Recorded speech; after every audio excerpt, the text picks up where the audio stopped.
Space xəbərə baxırsınız. Bugün səhər saatlarında 160 saylı avtobus anidən alışaraq yanıb. Yanğın zamanı xəsarət alan olmasa da avtobus yararsız hala düşüb.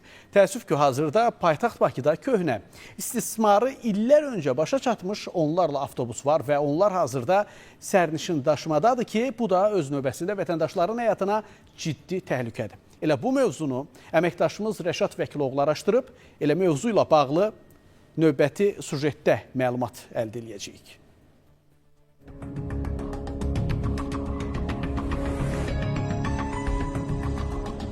Bu maşın 3 gün bundan qabaq bir dənə nakladka ilə gəlib və salam hər gün də baxış keçirilir. Xoşbəxtlikdən yanğın avtobusun xəttə çıxmasından bir neçə dəqiqə öncə baş verib və hadisə zamanı avtobusda sürücüdən başqa heç kim olmayıb. Sürücü isə hadisəyə müdaxilə etməyə çalışsa da yanğının qarşısını ala bilməyib. Maşından çıxıb texnik nasazlıq olub. Hər gün yoxlanılır maşınlar. Əgər həmin hadisə sərnişinlərin avtobusda olduğu anda baş versəydi, sözsüz ki, bir neçə saniyəlik gecikmənin nəticələri çox faciəvi ola bilərdi.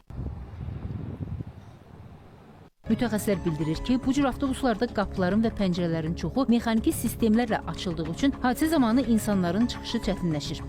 Avtobus bu parkda hər gün, yəni iş saatı bitdikdən sonra onun mühərrik hissəsinin sazlığı yoxlanılır və ondan sonra o xəttə buraxılır.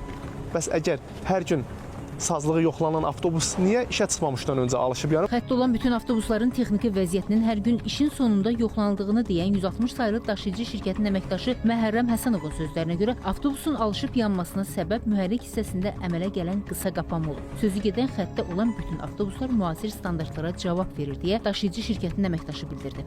Qısa qapanmadan olub. Yəni burada başqa bir problem yox. Avtobus belə baxanda təzə avtobusdur. 5 ildir istismardadır. Hazırda təkcə paytaxt Bakı və ətraf ərazilərə işləyən, onlarla istismar müddəti çatmış və sərnişinlər üçün təhlükə mənbəyi olan sərnişin avtobusları bugün də istifadədədir. Yerüstü Nəqliyyat Agentliyindən verilən məlumata görə hazırda paytaxt üzrə müntəzəm marşrut xəttlərində 2300-dən çox avtobus istismar olunur.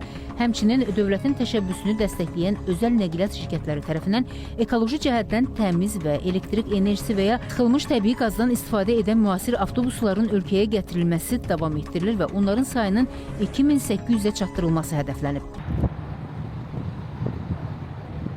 Agentlikdən o da bildirildi ki, bu il ərzində 10 marşrut üzrə yenilənmə aparılıb və 150-yə yaxın ekoloji təmiz avtobus daşımalara cəlb olunub. Əlavə olaraq yaxın zamanlarda daşıyıcılar tərəfindən Bakı şəhərində istismar edilməsi üçün ekoloji cəhətdən təmiz və komfortlu daha 200 avtobus gətiriləcək. Rəşad Vəkiloğlu, İlkin Həsənov, Günəş Ahmalı qızı, Space xəbər.